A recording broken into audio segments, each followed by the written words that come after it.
Make sure to check us out on Letterboxd for written reviews. For films that we've done not only on the podcast, but outside of the podcast too. Links in the description below.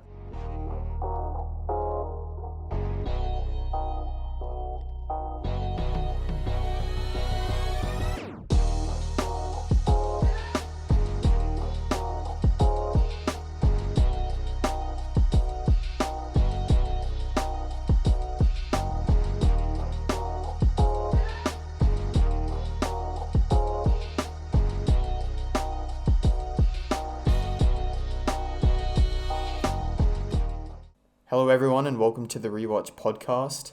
I am Jaden. And my name is Samuel. And this is a podcast where we watch classic or current films and we give them a weekly rating and then we decide whether a suitable rewatch for you, the listener.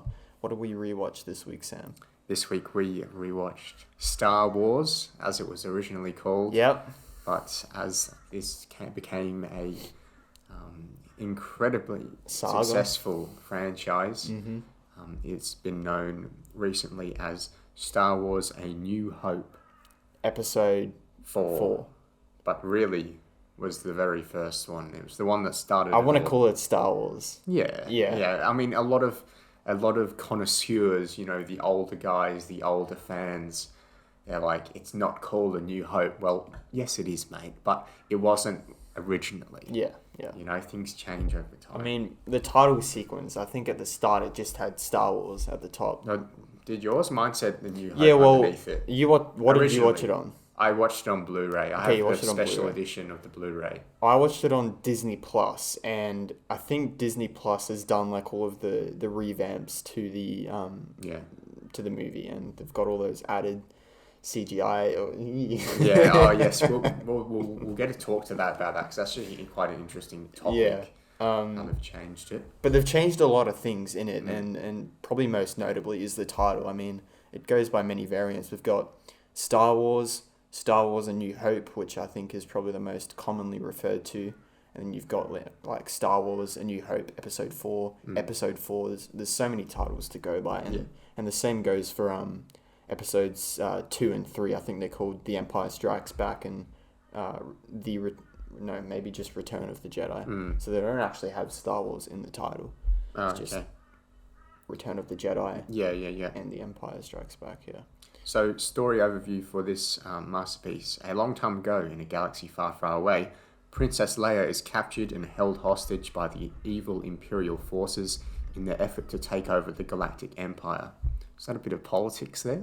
Yeah. A bit of politics? George is always one of the politics. Venturesome Luke Skywalker and dashing Captain Han Solo team together with the lovable robot duo R2-D2 and C-3PO to rescue the beautiful princess and restore peace and justice in the Empire. It's a fantastic film, isn't it? Yeah. I mean, I saw a review on Letterboxd and it was like George Lucas woke up one day and thought about all of this. Like, 1977, first of all, this is the oldest film we've watched on the podcast by... Quite a bit, I imagine. Over a decade. No, Yeah. wait. It's got to be over like 3 decades. We haven't watched many old films. 1999 was the oldest. What was that? Another George Lucas film, Phantom Menace. Oh, right, yes. Yeah. Okay. So it's 1977 was Star Wars. So yeah, over 2 decades long. Yeah. Yeah, and I mean, this is before so many sci-fi classics that we've had since. And yeah, this really defined sci-fi as a genre. And we've seen, Star Wars is a name that has lived long. It's lived a long life. You were gonna say like a notable life. A good life? No. It's been around for a while. A very shaky life. It's been cherished though by fans since it came out, and it hasn't really dipped in popularity up until I'd probably say about now. But then you can still argue the fans are still clamoring for more Star Wars content. Star Wars fans have always been like this. Everyone hated The Phantom Menace when it came out, right? No one liked it, and it was arguably the worst Star Wars film. So I think it's just Star Wars fans are really, really picky, and I think overall as a franchise, I love Star Wars. I'm gonna forget about the few films that are here and there that are just terrible and drag it down. But overall, I mean, you've got some of the best films ever made in cinema here. Yeah, for sure, and some of the best music I've ever heard. Yeah, definitely. The soundtrack in this is John Williams had no right to create such a good soundtrack for such an indie movie. You can tell this movie was written off by everyone. It was, what a ridiculous idea. No one's going to like this. This is stupid. Yep. Even the actors themselves. Alec Guinness. Oh, he did not want to do that. He despised this film. There's letters of him writing to pals because he had to write letters because, cell phones weren't invented. So he had to write a letter. He was writing letters to companions back in London, and he was saying, oh, this gibberish that he's making me say, these lines are diabolical, and later become some of the most iconic lines in cinema. And the poor guy, he hated this film before and after its release. He didn't want to be remembered for Obi-Wan Kenobi because he was a really prestigious play actor, so he was doing lots of performances in theatre. But he's Obi-Wan Kenobi. Yeah, I mean, I haven't seen anything else from him, and it's probably a bit disrespectful on my part. But yeah, I mean, from the age that we are, I personally grew up with the original trilogy films. Not even not even the prequel trilogy. I grew up with the original trilogy. Yeah, same. And that's all I've known him for is just Star Wars. Yeah. And we're quite young, we didn't grow up in say, like, we grew up, we saw these in the movies. And even our parents didn't grow up and see these in the movies. My dad did. Your dad did? Yeah, he saw Return of the Jedi. Yeah. Oh, so the last one though, yeah. Yeah. But yeah, this is a franchise that parents show their kids. Yeah. Because they want them to experience how good it's like, oh, you got to watch this. Like, my dad introduced me to Star Wars. I didn't watch the prequels. It was just these, the original trilogy. Yeah, and I think it's just a film franchise that just gets passed down from generation to generation. And I mean, if I ever have children, I'm definitely going to carry it. I'm going to be like, here's the greatest film of all time. Yeah, watch it. If you hate it, then watch out. Yeah, and it is a very big father and son activity because it's literally the most famous father and son story ever. Yeah, because you have the entire original trilogy, at least. I mean, spoilers. I think everyone knows that spoiler at this stage. I'm sorry, but it is about the journey of those two characters and the father and the son, and how that relationship develops. And even you can argue the prequels is still, the final thing that happens is Luke is born, and yada yada yada. So it is very father and son. It's very generational in its actual source material, but then also how it's passed down from generation to generation. Watch this film, kids. You'll like it, and then everybody does. But I'm interested to see in the future, are the sequels going to have that sort of impact for the kids who don't have allegiance to the original trilogy. They don't have allegiance to the prequels. They're going to watch all of them. What are they going to think? I'm really interested to hear their perspective. But I guess we'll have to wait and see how it ages. Yeah, it's very interesting that you mentioned that, because the prequel trilogy, it was quite a hit or miss when the original trilogy fans first saw that in theaters, and it's kind of like the same sort of situation for us, because personally I think the prequel trilogy is a good trilogy overall. It's got some good components in it, and then the sequel trilogy came out and that wasn't as good, arguably. So yeah, will that be like what the sequel fans are like? Are they going to end up liking the sequel trilogy And then when I think Ryan Johnson's making another Star Wars trilogy down Well, the he'd line. like to think so, but we haven't heard a lot Haven't about heard of that it. since. I think we've got Taika Waititi films and we've got the new Rogue Squadron. Yeah, Patty Jenkins. Patty right? Jenkins film coming out. Straight Will they off- be hated? Who Straight knows? off the hit success of Wonder Woman Yeah. 84. Star Wars is probably like, damn it. Jeez, I mean, fingers crossed, but Yeah. so the cast for this film, very iconic, as you can imagine. Mark Hamill. Keep in mind, these actors were nothing. Yeah, They were all no names except Yeah. for maybe Harrison Ford.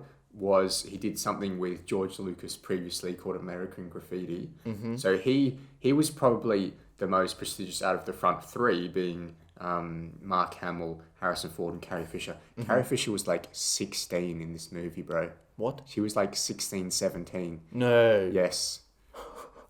And apparently they had to work around like the labor laws. Yeah, I mean, And- well, you've got child Yeah. working laws going on here. Yeah. Yeah. Oh, no, she was 17. I She did was not know that. incredibly young. So we've got Mark Hamill as Luke Skywalker, Harrison Ford as Han Solo, Carrie Fisher as Princess Leia Organa.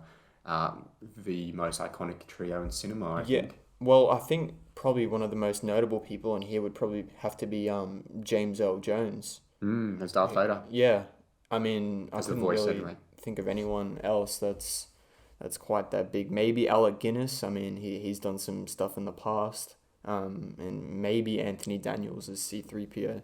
But everyone else, I mean, if I was sitting in a 1977 sitting of Star Wars, I wouldn't know who the hell these people were. Yeah, for sure. Also got Peter Cushing as Grand Moff Tarkin. Mm-hmm. Anthony Daniels as C-3PO. He's become iconic as the Oh, voice yeah. of C-3PO. Kenny Baker as R2-D2. Obviously, he's the man inside the droid. Yep. And a funny story. Obviously, about a third of this movie is set in Tatooine, and they actually went to the desert, and so people were passing out. Oh, all he over would have the been set. so hot in there. And one time they actually left him in the R2-D2 droid as they went to go get lunch or something. They just forgot about him, and so he was just inside R2, just wondering when the next take was going to be. Oh my god. And people were passing out all over. I know Peter Mayhew, so the guy inside the Chewbacca costume, they'd be filming and then someone in the background would just go, no. They'd just fall over. It would have been so hot, yeah. But dedication. You imagine George Lucas out there. He directed this film. Yep. So he directed the first one. Didn't come back to direct Empire. Irvin and Return of the Kershing, Jedi. But nonetheless, he was directing this one. And it's one of his better films and one of his, actually probably his best directed film, I imagine. Yeah. Yep, sitting at a 4.2 on Letterboxd. Yep. But yeah, so generally speaking, Jaden, what did you enjoy about this film from sort of just from a general standpoint, would you recommend this film to someone who hasn't seen it? Of course you would. If you haven't seen Star Wars, what are you doing? Come on. Yeah. If you've seen the prequel trilogy and the sequel trilogy, what are you doing? If you've seen The Mandalorian, watch Star Wars. It's the origin point of the franchise. And I mean, it goes with most franchises. If you haven't seen the starting point, what are you doing? You have to watch it. It's the introduction. You need to watch it. Yeah. But taking that away, if you haven't seen Star Wars, yes, I do think you should watch it. Because again, it is probably one of the most profound films in cinema. And it's probably going to be one of the most profound films in cinema of all time. Until the Earth eventually caves in and everyone dies. Yep. But yeah, I mean, until Disney remake it, an animated version of it. Yeah, what they do is they'll be Han Solo is a female, and they're gonna pull some J.K. Rowling on us. They'll be Obi-Wan Kenobi's gay or whatever. It's just. Oh, jeez. They'll do it. I reckon as soon as George Lucas dies, they'll do it. They'll do it. They just want to destroy the franchise, make it as worse as they can. Their mission. Anyway, that's what you said. No, yeah, I think as a technical film, it's done so many revolutionary things, and I haven't seen the original trilogy in quite some time. It's been quite a few years, and I was blown away by some of the effects that they did in this film, and I couldn't tell whether it was because there was CGI revamps of it, or if it was the actual film that aired in 1977, and I think that it was the actual film that aired in 1977, and some of the stuff just absolutely blew me away. I mean, yeah, it doesn't live up to today's standards, but you got to keep in mind, I mean, this is when CGI wasn't a thing. Yeah. And I think the first bit of CGI ever in film, I think it might have started in Tron. I can't remember, but I think Star Wars, the Death Star plans, when they're analysing the Death Star plans, I think that's one of the first bits of CGI ever done in film. Yeah, so you got to keep in mind that most of the stuff in this film was practical effects. It was miniatures, and wow, it looks so. That's why good. it still holds up. It still holds up because it is real. You know, you're seeing a real, tangible object instead of just some computer technology. The original trilogy, George Lucas, he loves tampering with Star Wars, just like how Ridley Scott loves tampering with Blade Runner. Yeah.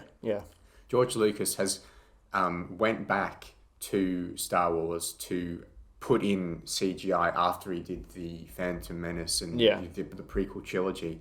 So he went in and he put in the CGI that was of the standard of the prequel trilogy, which was not a good standard. It was not good. And so while a lot of this film does look really nice and, the battles look great, the Star Destroyer, the opening shot still looks fantastic. Yep.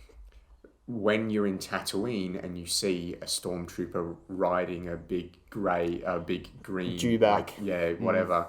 It's like, oh, that does not look good. And it's because it's the prequel trilogy CGI that he's just put in there. Yeah, he's just kind of shoved it in there. And I think it's probably most notable in Return of the Jedi. With the singing monster, with the singing toad or whatever it is. But yeah, I mean, there's things in this film as well that just... It's like, why on earth, George Lucas, would you do that? And I think he's very well regarded for his cuts in the film and his transitions.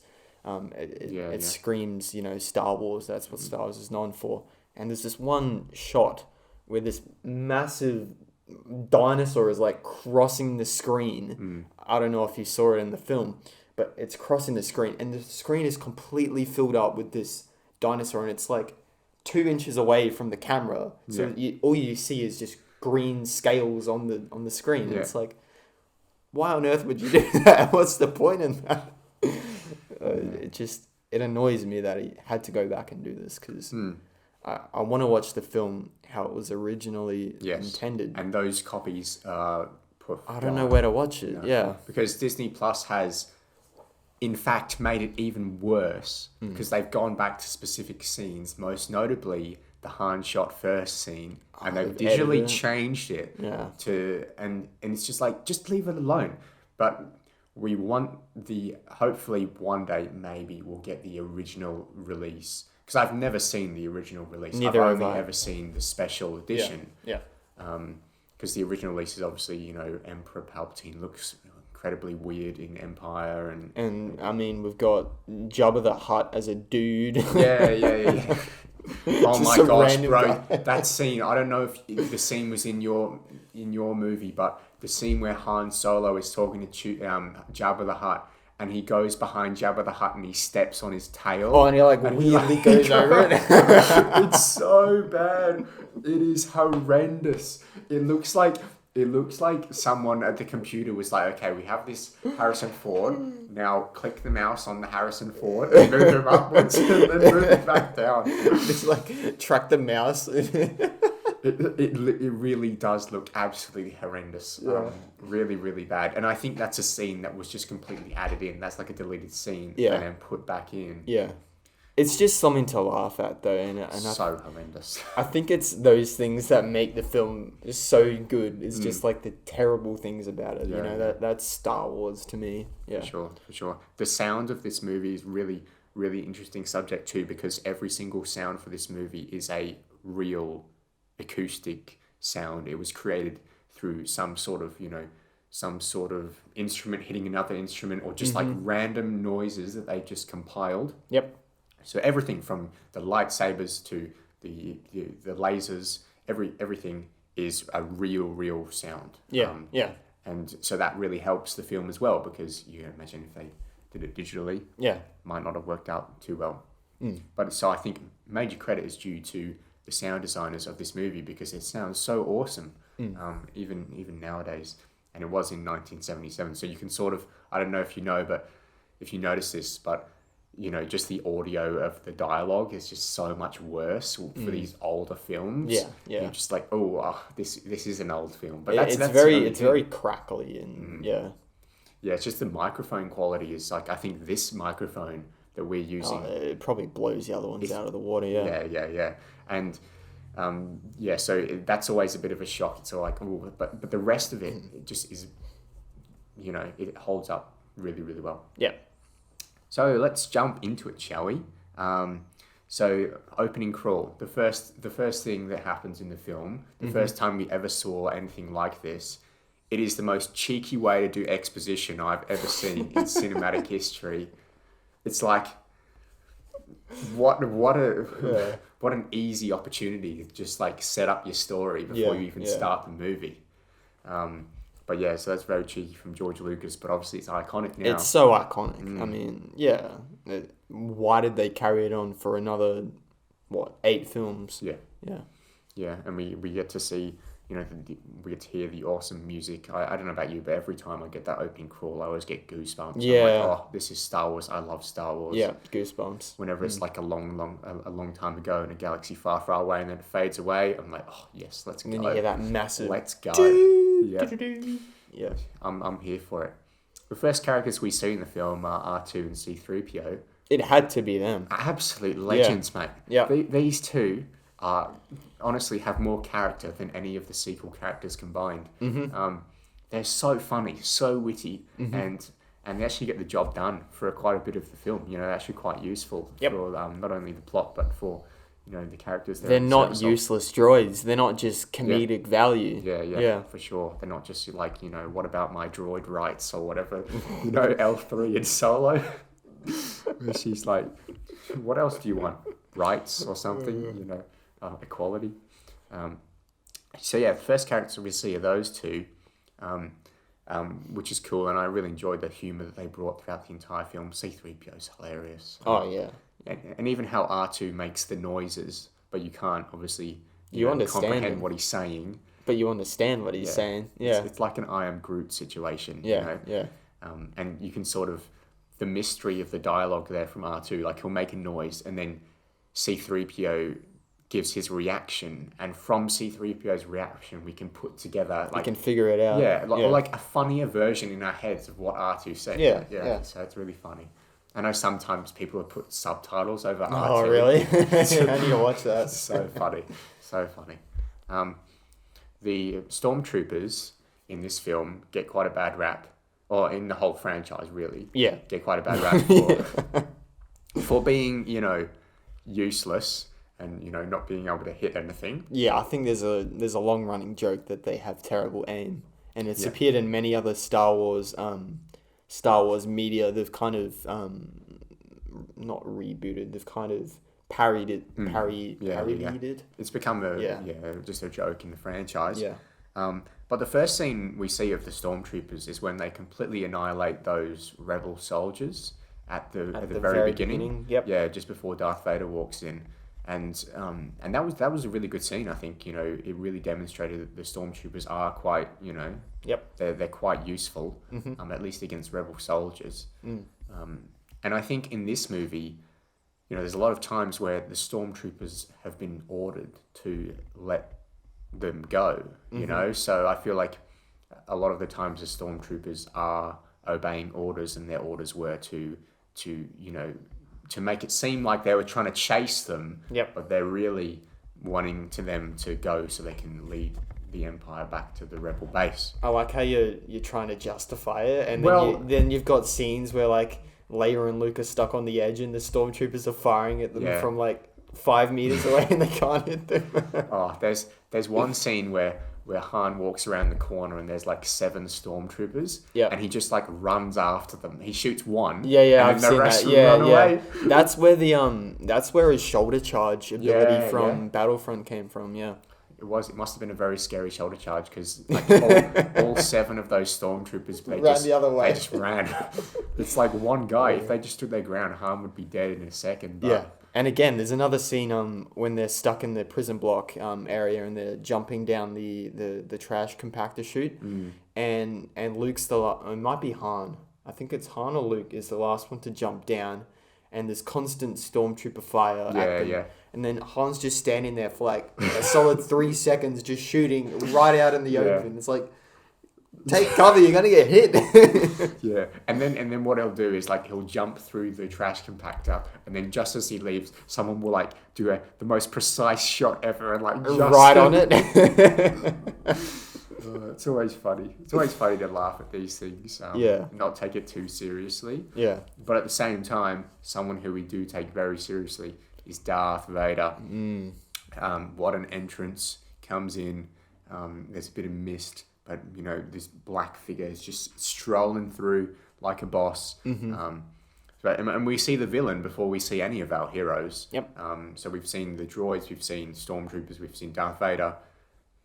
No Luke Skywalker for like the first 10 minutes, mate. No. So that was pretty cool. Yeah.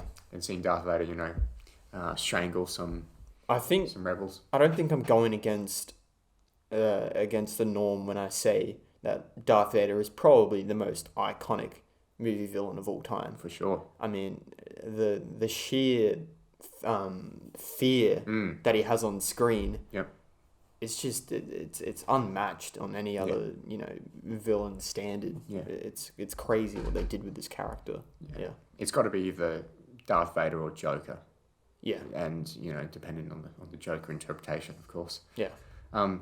Rogue One fits very nicely into this film. That's what I was thinking in the first 10 minutes. I was like, oh, this is just where Rogue One left off. Yep. So I wanted to give props to Rogue One. I actually started off, and I think I might have mentioned it when we did Rogue One on the podcast, is that I hated Rogue One. I didn't like it at all. And that's partly probably due to the fact that I hadn't watched the original trilogy in quite some time. But I saw a clip on YouTube that meshed A New Hope and Rogue One together. Very nice. And if you haven't seen it, I recommend doing it because it is like flawless how they did it. It just transitions so well between them. Yeah. It is very, very easy to just, watch the one film and then go straight on to the next. Onto the other one, yeah. But yes, I wanted to give credit for Disney for that and also the opening crawl, the first paragraph is essentially describing Rogue One. There's the Death Star plans were on a planet and the rebel soldiers, many were sacrificed to obtain the plans. And so it's really cool, now that we actually can see what happens. Instead, we don't have to, fill in the blanks. No, yeah. And I think it's quite funny because whenever I rewatch the original trilogy, I really try to hone in on the dialogue because I want to know what parts Disney has taken and made into new Star Wars media. Yep. For example, Rogue One. But if you listen closely, you can kind of pick out parts that are like, okay, that can be used as something else in the future. Disney's going to do something with that, yeah. We got a name drop of the Clone Wars. Oh, did we? Yeah. When Luke's like, oh, you fought in the Clone Wars. Oh, yeah. And, speaking of which, we also had the skeleton of the Krayt Dragon. Yep. On Tatooine, when C-3PO and R2-D2 take an escape pod, and they ditch each other. They're like, in the first 10 minutes, they're like, you know what, I'm fed up with you. They're just going to walk off in different directions. Yeah. Now, I don't know how big this planet is, man, but they're never likely to see each other ever again when they do that. Yeah. They just broke up right there. I think that's probably the hardest part of the film for me is the starting part with R2-D2 and C-3PO in the desert, because I always find that part to be really stretched out. And I find it kind of hard to watch, but this time around it wasn't too bad. I mean, it's quite a lengthy... it's quite a lengthy amount of time that they're just kind of going back and forth, and I don't know. Every time I watch it, I kind of just think, they could have shortened that. But just going off the Krayt Dragon there, Obi-Wan's scream that he does. Oh yeah, it's actually the Krayt Dragon scream. If you didn't know. Oh okay. Yeah, whether that's been like canonized by George Lucas. Or whether it was just a terrifying scream back in 1977, who knows? but it's That's cool. it's canon as the Kree dragon. Yeah. Yeah, I always wondered, like, that's a weird noise he's making. Like, Yeah, what on earth? Like, is he making that noise with his mouth? It must be some sort of force ability. Yeah. But yeah, so you didn't enjoy the Jawas then? You didn't enjoy the little hooded... No, I like the Jawas. I like the Jawas. Oh, they're so funny. Yeah. I want a pet Jawa, honestly. Yeah. They're so funny with all their garage sales. Mm-hmm. You know how they they go out the front of line up all the droids. like garage sale. But I wanted to ask you a question. We see Luke and his uncle. They come out to purchase a droid, and they originally purchased the red droid, and the red droid is on the way, and then something explodes in the red droid, and so then eventually that leads to Luke's uncle taking R2 instead. So I wanted to put to you this question: do we think that R2 planted a bomb in the red droid so that he could be chosen? Because we've seen droid murder. We saw in this movie that R2 is one of the most dedicated droids. He's a badass in all this film. existence. Yeah, he had a mission. Yeah. Princess Leia gave him a mission, and he was going to see that mission fulfilled. Yeah, he went for it. Do you think he, might have committed a bit of murder on his way?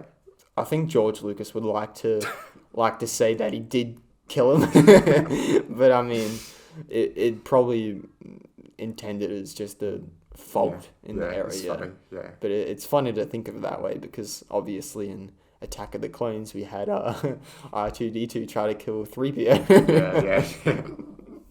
Yeah. So these droids, man, they'd be misbehaving and stuff. Yeah.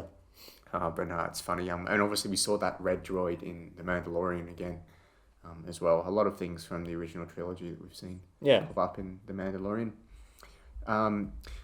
But yeah, so obviously then we get to we introduced to Luke Skywalker and everything. We get to see staring off into the two suns. Oh, I mean, that was not very necessary, but I mean, come on, it's beautiful. One of the most iconic scenes in cinema. Yeah, that really was just thrown. Could have been thrown in at any stage in the movie. Yep. And it just turned into one of these. It's just one of the running things that Star Wars does. I mean, we've seen. Where do we see it? We saw it in A New Hope first, and then when he obviously spoilers when Luke Skywalker eventually died in The Last Jedi, we obviously saw the binary sunset again. But there was another point that we saw the binary sunset, and I can't quite remember. It's in the prequels. Is it in the prequels? Yeah, they go back to Tatooine and Attack of the Clones. Yeah, and Uncle Owen and at the standing there. At the end of Revenge of the Sith 2, when Obi-Wan's giving Luke to Uncle Owen and I don't know what the auntie's name is. Aunt Beru. Yeah. They have the child and then they look at the sun. Yeah, that's the one I was talking about. Yeah. What was the other one you were talking about? Attack of the Clones, when they go back to Tatooine and Anakin, murders people and stuff. Oh. Anakin, murders the women and the children. Yeah, well, I was just strictly thinking about, Luke Skywalker's sort of arc with the binary sunsets. Yeah, we've seen it 3 times. Beginning, middle, end, which I think was quite good. Yeah, very nice, very nice.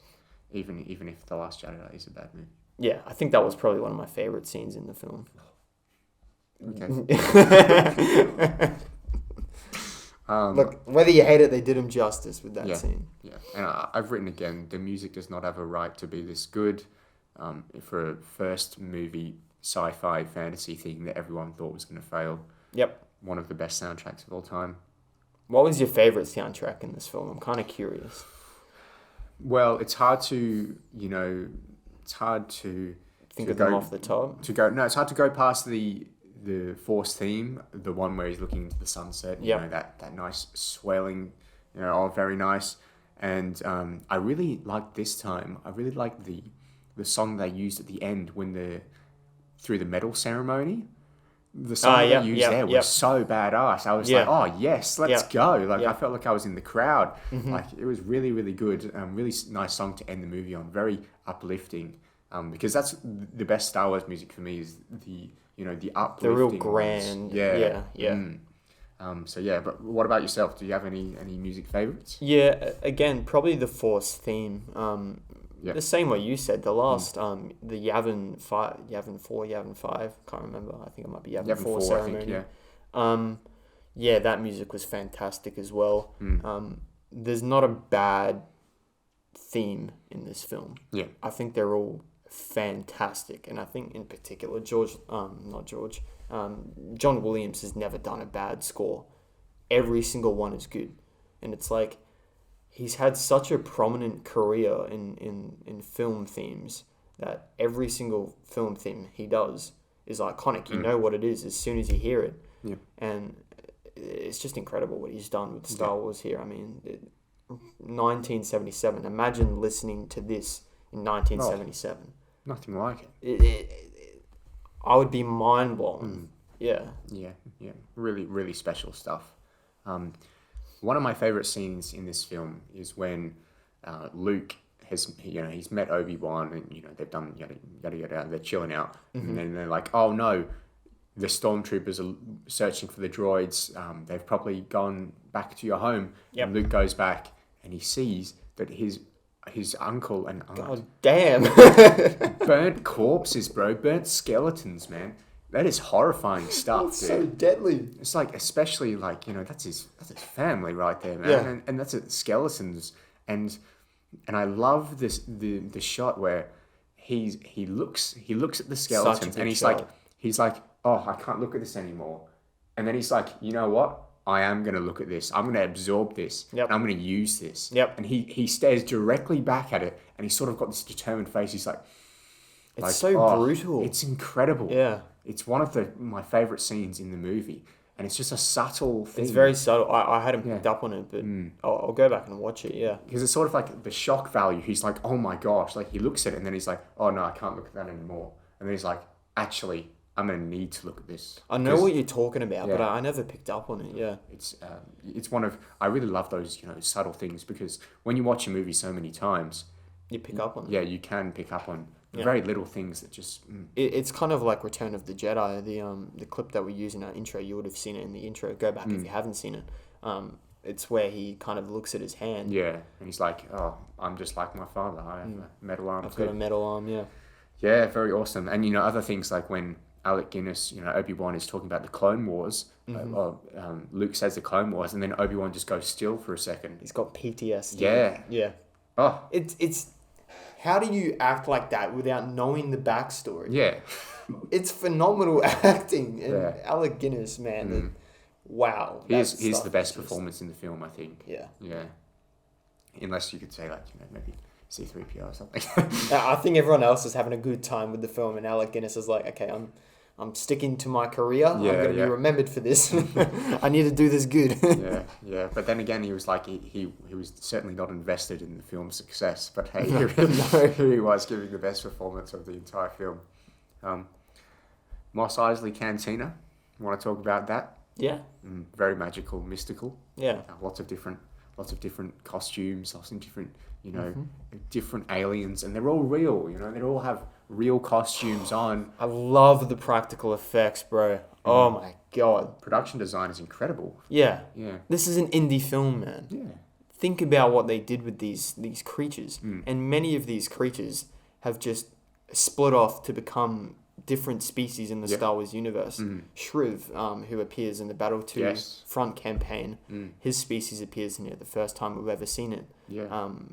We've seen Dr. Evazan, who's the guy who gets his arm cut off. Ah, yes. He's appeared in other Star Wars films. Rogue One he appeared in. Yeah. I love that one. He's like, he doesn't like you. My friend doesn't like you. And then Luke's like, okay, I'll be careful. Yeah. And then he's like, I don't like you. He's like, okay, I'll be careful then. And he's like, you'll be dead. Yeah. It's like, why are you picking a fight with him, man? And I think Obi-Wan even says it. He's like, this little one isn't worth it. Yeah. And then he just cuts off his arm. Yeah. Yeah, that's by the way, we've seen in Attack of the Clones, Obi-Wan Kenobi cuts off someone's arm. He likes cutting off arms. Oh yeah, he cuts off the dude. It's like, do you want any glow sticks? Yeah, well, he sends him home, I think. Doesn't he say? Or is it another person? Do you want to go home and rethink your life? Yeah. And he's like, but then he goes, and then I don't know, someone must pick a fight with Anakin or something, and he just takes off the limb. Yeah. And then, you know, I always love how everyone at the bar, as soon as someone's been like brutally Everyone goes back to the wounded, someone's limb has just been fallen off, been cut off. They're like, oh, anyway. Oh well. Anyways, the music starts going again. Oh, great music, great music. Another great theme, right? Yeah. Yeah, when we played that one on the saxophone, that'd be cool. Mm. You'll be dead. So funny. Mm. Han, does he shoot first? Mm-hmm. In the version that I watched, Greedo, well, first off, in all versions, Greedo sits down and he's like, you know, I've been waiting for this a long time. And, you know, he's essentially, he tells Han that, like, you know, Jabba's going to take your ship. And Han's like, over my dead body. And then Greedo's like, that's the idea. Yeah. I'm like, all right, so Greedo's going to kill Han, right? Yep. So it's not that immoral that Han just shoots the guy from underneath the table, because Greedo's just told him. I mean, yeah. What do you do when someone says they're going to kill you? I mean, it's the only right thing to do. Yeah, but in the first version of the film, there's only one blast, and it's Han's blaster going off. In the film that I watched, and so the Blu-ray release of the special edition, so before Disney Plus even got to tampering with it, Han shoots first, then Greedo shoots as well, but Greedo misses and it hits Han. Hits the wall. Yeah. Yeah. I think in the Disney Plus version, I think Greedo shoots first. I honestly couldn't tell because it goes so fast and you can't slow it down in Disney Plus. I wanted to. I looked at it and I couldn't tell because it goes so fast. But if they changed it, it's like, why did you have to change it? You're just pissing off Star Wars fans now for no reason. Yeah. What else we got here? I just want Han Solo's a sick lad, you know. Every time he's in a situation, he's always cool, he's suave. Yeah. Even when he's under pressure, you sort of see him crack a little bit sometimes, but just what an he's awesome one of the character. coolest Star Wars characters there. Suave. Yeah. Love him. He's very James Bondy, isn't he? You know. Yeah. Very cool, and he's a smuggler too, so he's just a bit of a rebellious type. But glimpse of Boba Fett as well. So that's the scene where CGI Jabba the Hutt rocks up and he just walks off the screen. Yeah. And Boba Fett's just like, oh yeah, I'm here Stares too. Around. He's like, oh yeah, what's that? I think that's been added in. I think that might have been because then obviously he shows up in Empire. Yep. So George would maybe like, oh, how about we just put him in all three? No, I think he might have actually appeared in the original. I think. Yeah. I think it was intended to be there originally. Yeah. Okay, cool.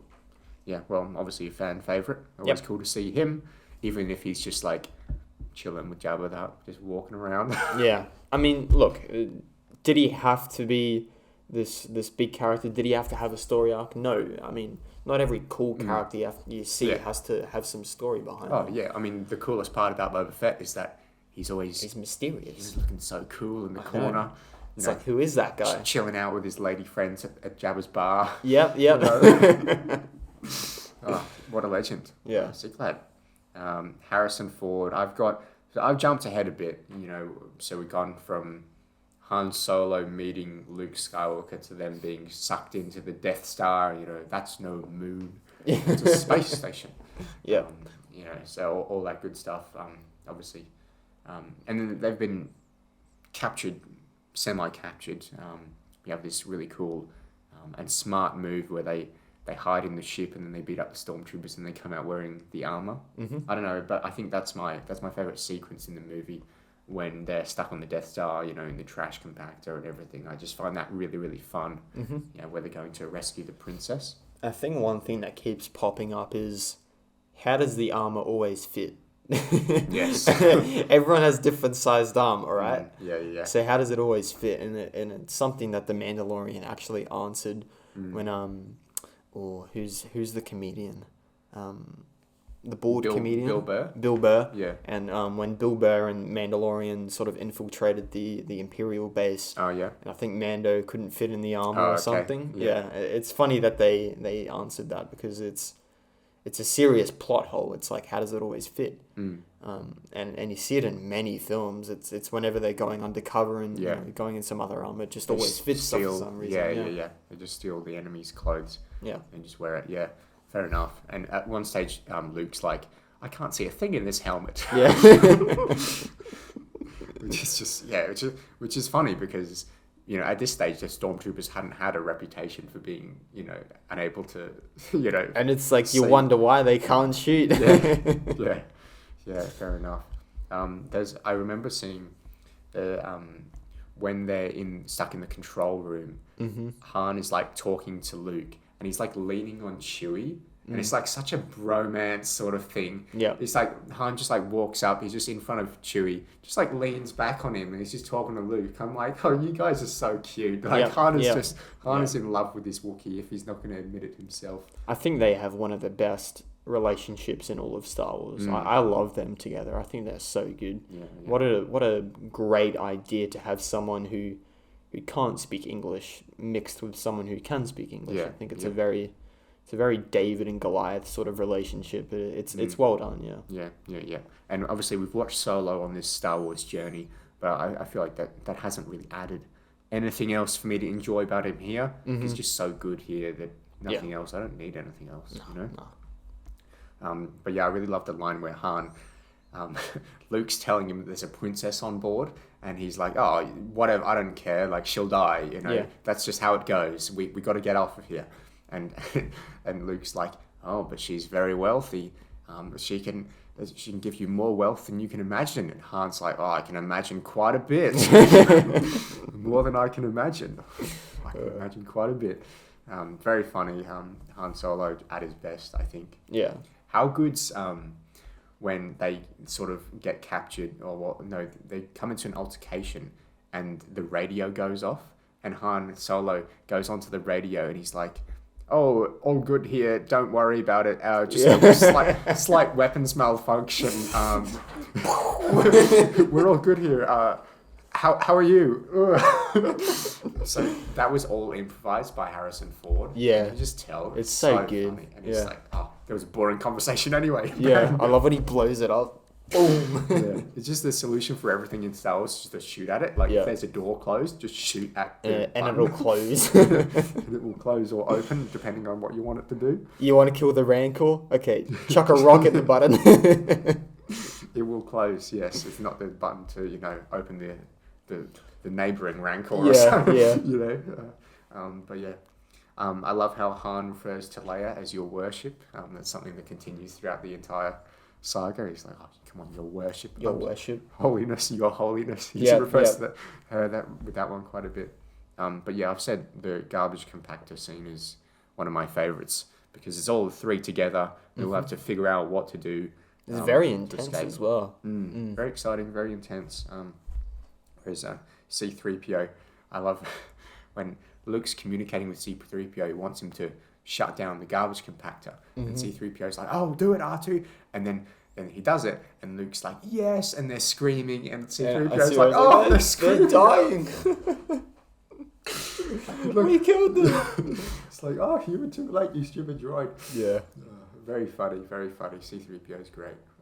Thinks they're, you know, screaming because they're being crushed. Yeah. But yeah, I don't know. Did you have any other thoughts about the holy trinity of Han, Leia, and Luke together in this sort of moment? I absolutely adore the trilogy. I think it's so great. Yeah, just all of the lines that they have with one another, it's so well executed. Yeah, it would have been interesting to review this film when it came out because I definitely think there would have been a very, very large gap in the rating. Yeah. And it's just kind of grown over time. It's gained some respect in the film, in TV and film. Yeah. So it would have been interesting to see what it would have been like back then. But I think in terms of nostalgia, it's definitely gained some points with Han, Leia, and Luke and how they interact on screen. I think the lines are just brilliant. Yeah. And Leia herself. What an awesome character. I mean, she comes in, she's obviously very competent in what she does at the very start of the film, She comes in, she's thrown into a combat situation where she's probably not usually comfortable. No. She's more of a diplomat herself. But she comes in, she's telling the boys what to do, but not in a sort of, not in a snobby sort of, I know best and you don't weigh, but she does take charge as the leader, and that's her quality in the group. She is the leader. And it's very much like Padme in a way, where Padme is, she's a royal figure, but at the same time, she knows how to fight. She has those underlying tones of I can protect myself and I know what I'm doing. Yeah. A great example of a strong female character, I think. Well executed. One of the best, especially, back in these days. And with Carrie Fisher being so young, it's incredible. Yeah. That she was able to do that. Lots of iconic shots with Princess Leia in the film, obviously, at the very start when she's peeking around the thing with her gun up. Yeah, very, very iconic. And obviously the whole, help me Obi-Wan Kenobi. Very iconic stuff. I think the whole film is just, it's just a beautiful image to look at. Every single shot could probably be used as a wallpaper. It's that beautiful. Yeah. There's just some charm about the original trilogy that you don't get in any of the other Star Wars films. It's just so different. Yeah. Yeah. It's a shame that it went on a different direction. And there is great banter between all the three as well. With the sequels, the main three only got together in the last film, and one of my positives from The Rise of Skywalker was they actually work well together as a trio. Poe, Finn, and Rey. Yeah. They actually have good chemistry. I like that. Yeah. Yeah. If only we had got that in the very first movie, like we do here with these three, because there's some great banter going around.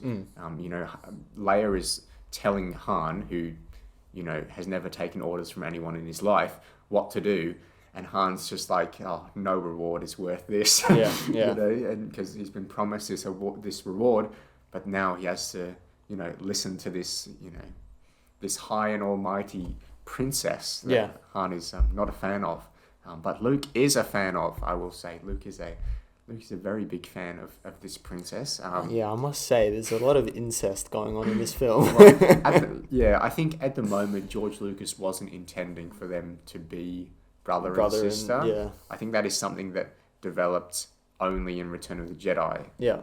To sort of try and, link them together. But I would say Empire, because we do get a name, not a name drop, but we get a hint from Yoda where it's like, there is Empire. Oh, true.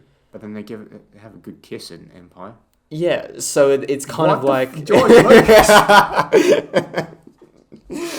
It makes you question whether he actually intended in A New Hope, right? Oh, goodness me, George. Yeah. What? Yeah, maybe.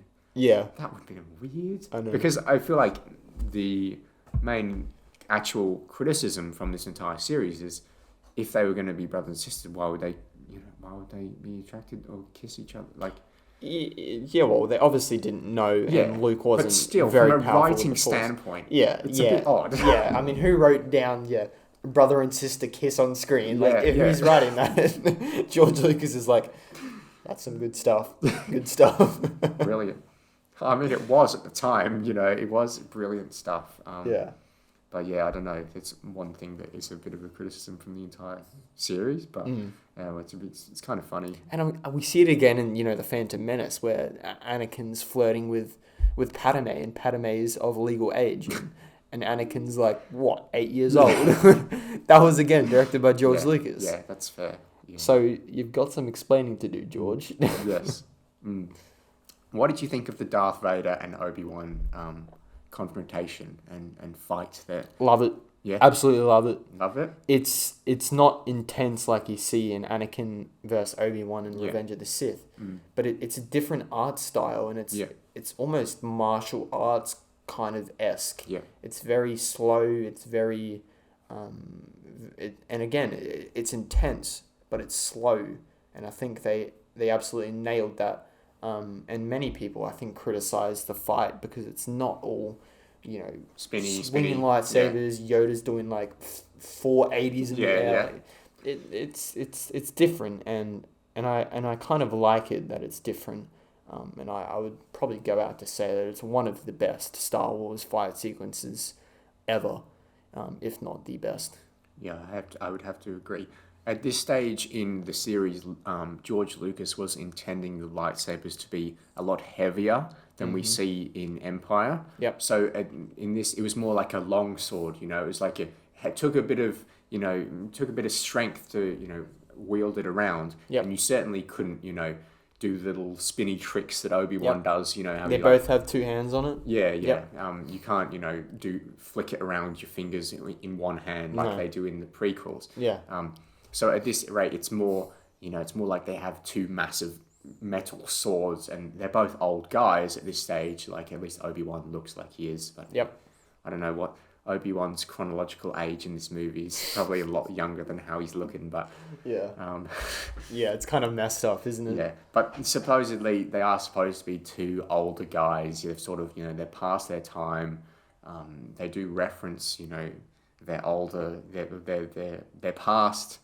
When I left you, I was but the learner. Yes. Now I am the master. Only Master of Evil Darth. Yeah. I saw a Letterboxd review. Yeah, I think I know what you're going to say. It's really, really funny. They said, how gangster it was that Obi-Wan just, refers to him as Darth. refers to him as Darth and saying Darth Vader. And, surely, if George Lucas had written the prequels before this, he would have just called him Anakin, because that would have been the biggest, Yeah. Hey, Anakin. Who's Anakin? Yes, yeah, that's not a name I've heard in quite some time. It would still deliver that shock value of I don't care who you are, you're Anakin. Yeah. It's funny. It's kind of like what they did with when they hadn't established the Sith, and then they called when Alec Guinness is teaching Luke about his father in Obi-Wan's hut, and he's like, "How did my father die?" And Obi-Wan's like, your father was murdered by a young Jedi named Darth Vader. It's like, hold up. Jedi Darth Vader. Yeah, young Jedi, yeah. So they kind of just had this blanket name for everyone who wielded the lightsaber. Force as the Jedi. Yeah, interesting. Yeah, it is funny how the definition of Jedi has changed throughout the entire saga. Yeah. It was like, whether you're aligned with the Republic, if you're a Jedi, and are you a Jedi if you leave the Republic? Because they call Ahsoka a Jedi in The Mandalorian. Yeah, I think it's more like a grey Jedi where you're in the middle of it. Yeah. But yeah, the definition of that has changed. But the Darth Vader v Obi-Wan is one of the more iconic lightsaber It's duels. probably one of my favourite scenes in the film. Yeah, I think the dialogue is the best bit, when they're sort of taunting each other. Yeah. And, reminiscing on old times. Yes. Good old times. Good old times. Getting limbs cut off. There's a lot of decapitations and limb cutting off in Star Wars, isn't there? Yeah, there is a lot. There's more to come in this series, that's for sure. Yeah. I don't know if you noticed, there's something I picked up on I thought was pretty funny, was Darth Vader's wearing very stylish boots. Is he? Yeah, he's got, when he does kill Obi-Wan, and Obi-Wan sort of disappears, Darth Vader walks up to it and he kicks the cape. Yeah. And I'm like, damn. Vader's got some style, bro. Anakin's, he may not have legs, but he's still making sure that he's got style. He's got style, bro. I just wanted to touch on quickly. Yeah, go for it. So I can't remember the original concept artist name for Star Wars. I think it's Richard. Ralph McQuarrie. Is it Ralph McQuarrie? Yeah. Yep. The stormtroopers are actually intended to look like skulls, which I think is a fantastic concept design. And I just wanted to put that out there because I think Ralph McQuarrie's work on designing some of the concept art and technical aspects of what you're actually looking at in the film is beautiful. Yeah, and it's all very unique. There's nothing that looks similar or borrowed. So much work went into just filling this world. It does seem like it is a real world, and you are transported into it. When you're watching Star Wars, you're watching Star Wars. You're not watching, a movie that's taken inspiration from something else. It feels like a completely different universe, right? Yeah. There's nothing quite like it. Some would say Star Trek, but not really. I've never seen Star Trek, and I don't intend on seeing it. I've seen one of the J.J. Abrams movies, and it was not... Apparently he's doing a reboot or something. J.J. Abrams just is coming to destroy every franchise you know and love. is coming for Superman, apparently. Joss Whedon and J.J. Abrams taking on the world. The Avengers. They've joined forces. I watched a Comic-Con panel the other night with J.J. Abrams and Joss Whedon, like back in 2012 when the Avengers first came out. Yeah. And it's like, we're going to bring out the two biggest directors that you all love. It's like, nah. Not anymore. That introduction didn't age very well. Yeah. So that. I've written great teamwork by Chewie, Han, Luke, and Leia, and even R2 to fend off those TIE fighters when they're in the Millennium Falcon again. Yep. When a TIE fighter hits the ship, something explodes. The ship's not invincible like it is in The Force Awakens or, the sequels. They can just fly into anything. They can get hit as many times as they want. The ship's fine. Yeah. In this, they all have to use their own They've all got a specific part traits. to do. Yep. Leia's flying, I think, and Luke and Han are on. Oh no, Chewie's flying. Sorry, Leia's not a pilot, so she can't fly. I think Leia might be in like backup. Yeah. She's just doing the secondary whatever, and then you have the two lads on the guns, and obviously Luke is a bit rusty at first, and Han's all right, but not OP. Yeah, and then they get hit, and then suddenly there's a fire. Oh wait, R2's going to help it. There's so many different team dynamics going on here. Yeah.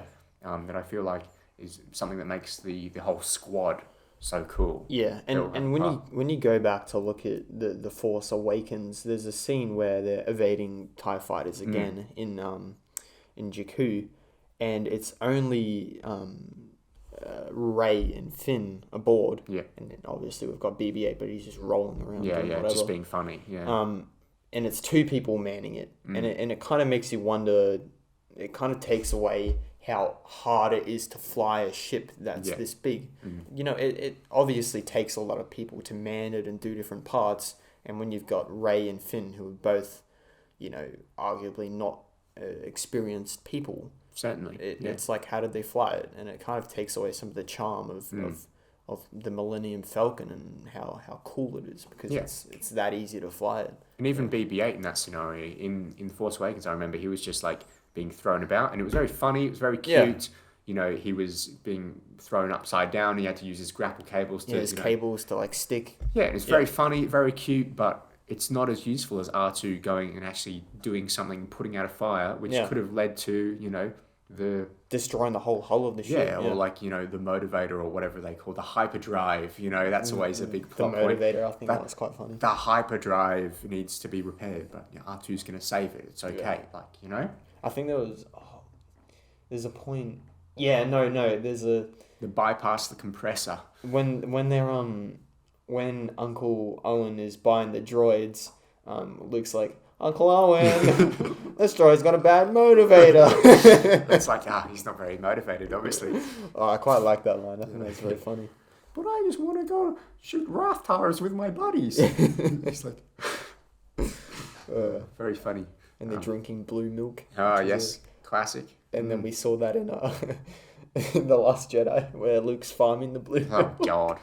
That was green milk, wasn't it? Oh, it was green milk. Yeah. Yuck. Why did they need that? Yeah, why did they need a lot of that movie? Very, very good question. Yeah. I love when Leia's, pissed off with Han for some reason. Fair enough. And she's walking back, and he's saying, Leia says to Luke, "Oh, your friend's quite the mercenary. I wonder if he cares about anything or anyone." And then Luke's like, "I care." Yeah. It's like, you simp.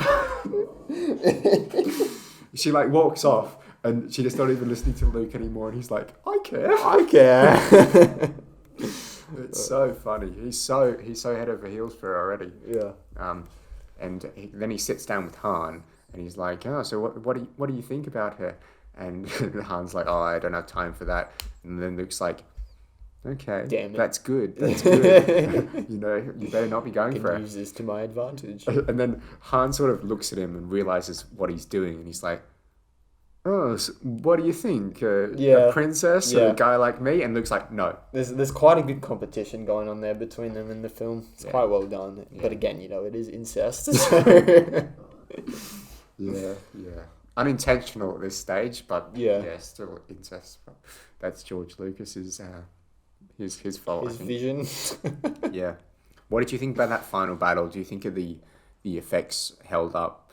It's not my favorite part of the movie, I'd say. I think by that stage I'm sort of ready for it to end. Like I feel like I've been on an adventure already. Okay. But what are your thoughts? No, I think the effects were amazing in that final sequence. I mean, just some of the scenes where we see the X-Wings flying past a planet blew me away. It's like, how did they do that? Yeah. And I think it was paintings. Yeah. But it looks so real.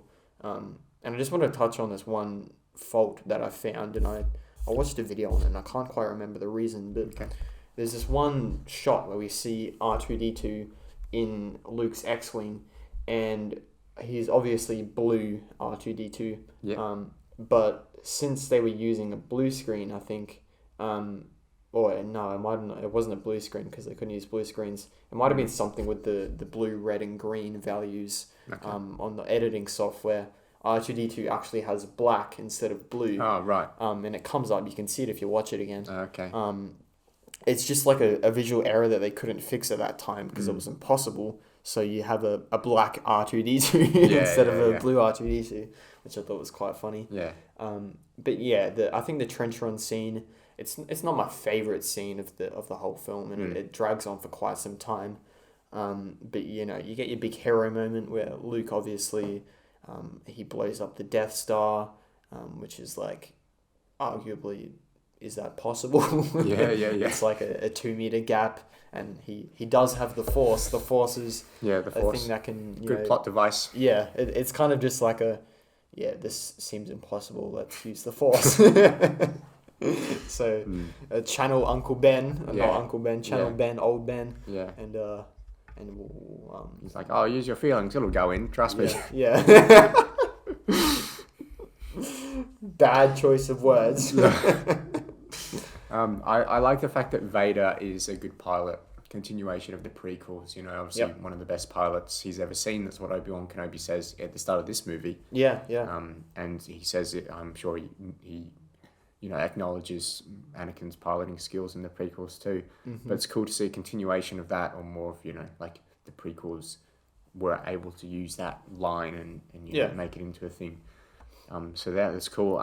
Vader shoots R2 at one stage. I think maybe he recognized him. Maybe R2's in the back and he's like, Anakin, is that you? Anakin, you son of Anakin. It was very funny.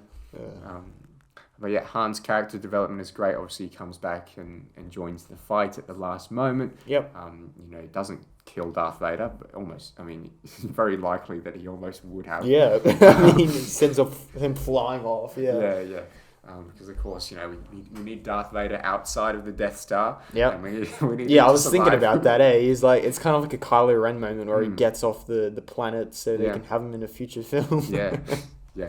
And it's like same with Grand Moff Tarkin, but he's on the Death Star the entire time. He's on it when it explodes. So you just assume that he gets off. Yeah, but he doesn't come back, does he?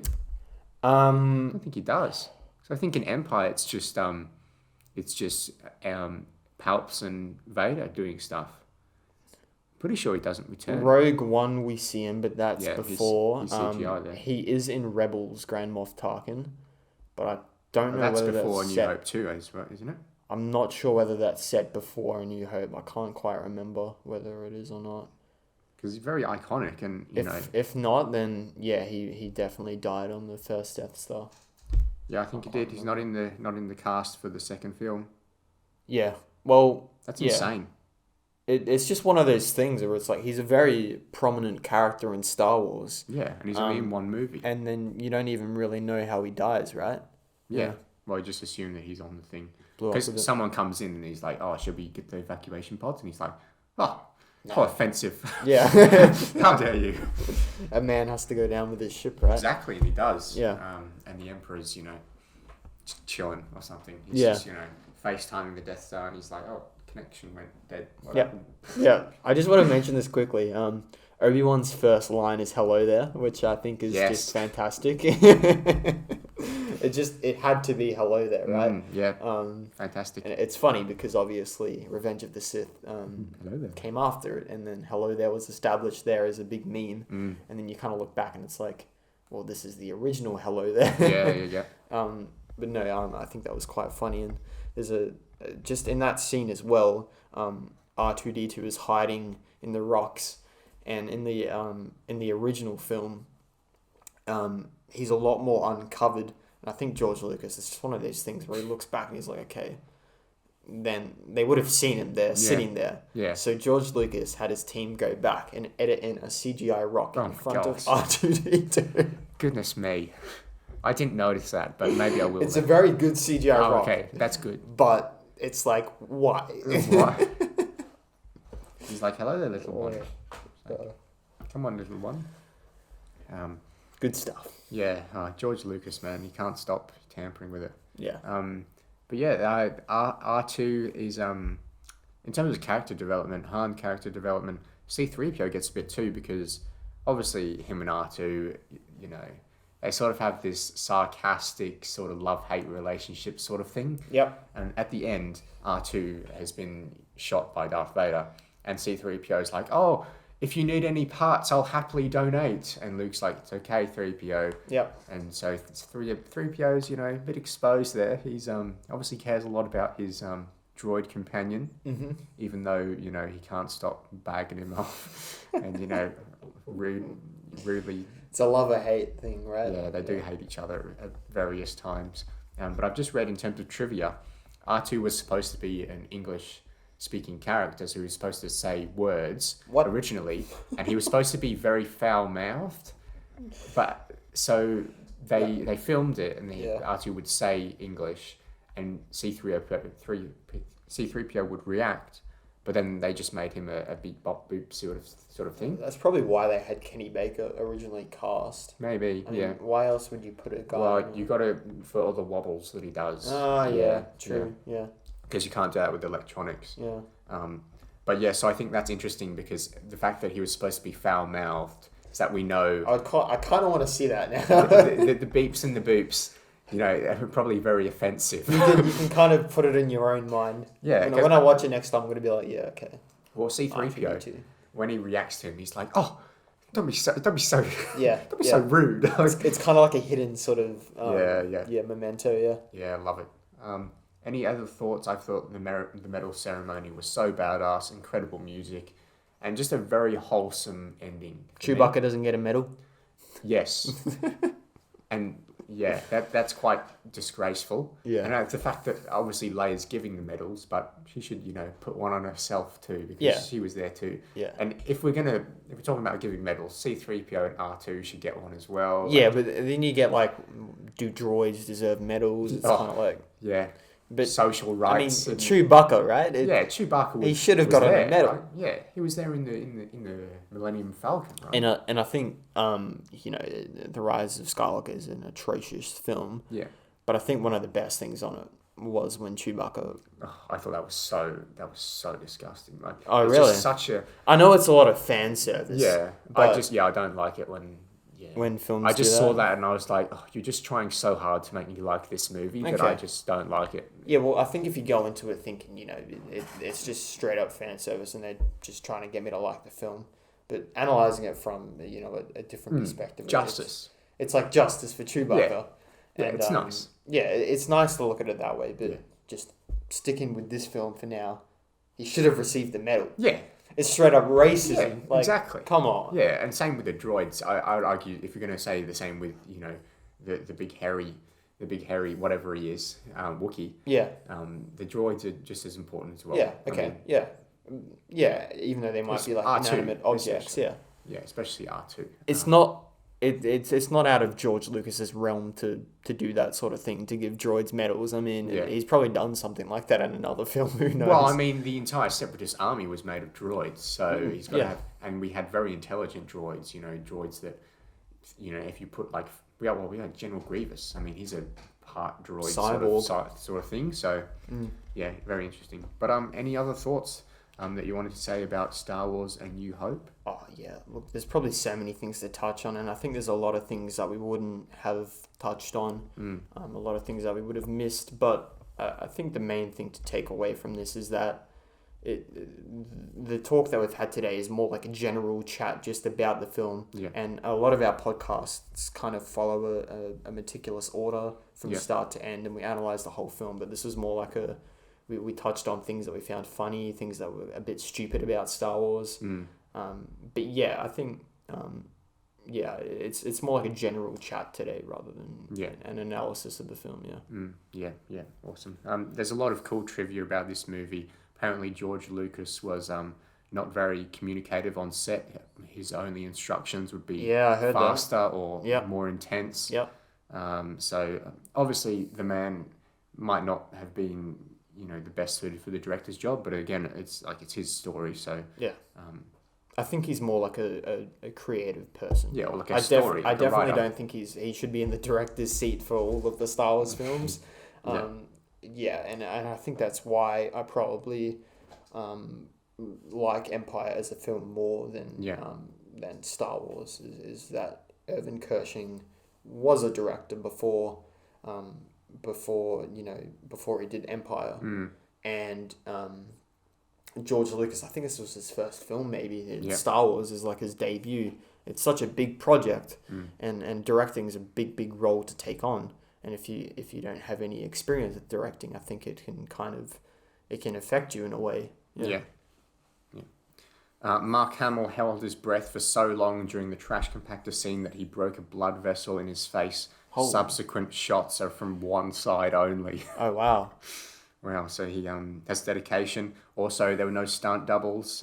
So when stunt doubles weren't used for the scene where Luke and Leia swing to safety. So Carrie Fisher and Mark Hamill performed that stunt, shooting it in just one take. So they nailed it first time. Oh, I want to touch on this. A stormtrooper hits his head on the door. Oh yes. You just left it in. Yeah. It's very funny. Yeah. I always look out for that. Yeah. It's really good. I mean, realistic. I mean, Harrison Ford found the dialogue to be very difficult, later saying, "You can type this but you can't say it." Yes. And apparently, most of the time on set, they were very joyful. It was very fun until Alec Guinness got on there, and then everyone was very professional. Yeah. He's kind of like the grandfather of the Star Wars children, right? Yeah. It's like he comes in and they all behave themselves. And it's funny because when you look at it now today, if Harrison Ford walked on set, it'd be like, okay, everyone be serious. If Mark Hamill walked on, it's like, okay, we're taking this seriously. But it's funny to think, that they were joking around and having fun back then. And Alec Guinness walked on and everyone's like, okay. Yeah, oh crap, here we go. Get in line. So, music segment for this film, the two songs that I'll put in the Rewatch playlist this week, which is a Spotify playlist if you'd like to listen to it, link in the description below. Got to be the Force theme. Oh yeah, 100%. Probably the main title. Yeah. Obviously it's the first time we ever heard it, so... I think we had it in another... Nah, I took it out. You took it out? Yeah. Yeah, well, it has to be the main title then. It has to be the main title. Yeah, sweet. Final thoughts on your tier ranking, Jaden? Rightio, okay. Star Wars is one of my favourite films of all time. I don't think there's any questioning that. It started Star Wars, so I think it has some sort of nostalgia to it, and that's going to impact my rating 100%. Yeah. I can acknowledge that. I acknowledge that with, films like Curse of the Black Pearl. I think even though there might be things wrong with this film, I think there is just so many revolutionary technical aspects that it kind of hit the head on the nail with. And in terms of the visuals, it was spectacular. In terms of the world building, I think it was great. The acting was great as well. There's so much to like about Star Wars that the bad things just kind of get erased from your memory. You kind of just forget about them because there's so much you like about it. And I definitely think it is one of my favorite. I'm putting emphasis on favorite there. Yeah. It's one of my favorite Star Wars films. It's not the best, but it's my favorite. And for that reason, I think I'm gonna give it an A+. And I think you were gonna probably think I had it on a lower end. Oh yeah. But yeah, I think A New Hope, Star Wars, whatever you want to call it, is just, it's one of the best films of all time. There's no question about it. Yeah. Oh, geez. I was going to give it an A, but if you're going to give it an A plus, I mean, Don't be influenced by my I'm not rating. going to be influenced by yours, but assessing this film, talking about it, there's not much negatives to go around. Is it perfect? Could it have been better? I mean, maybe. Yeah. But do I have any ideas of how it could be better? Absolutely not. No. Yeah, I'm not in a place to talk about this film in the negatives. Yeah, you can't criticize it. I mean, I feel very confident with the sequels being like, no, you should have done this. Yeah. And obviously I'm not a professional movie writer or whatever, but I still can point out gaps in logic in those movies. Yeah. But in this movie, there is really not much going wrong. There's so much heart to it. So much wholesome fun, and that's the thing.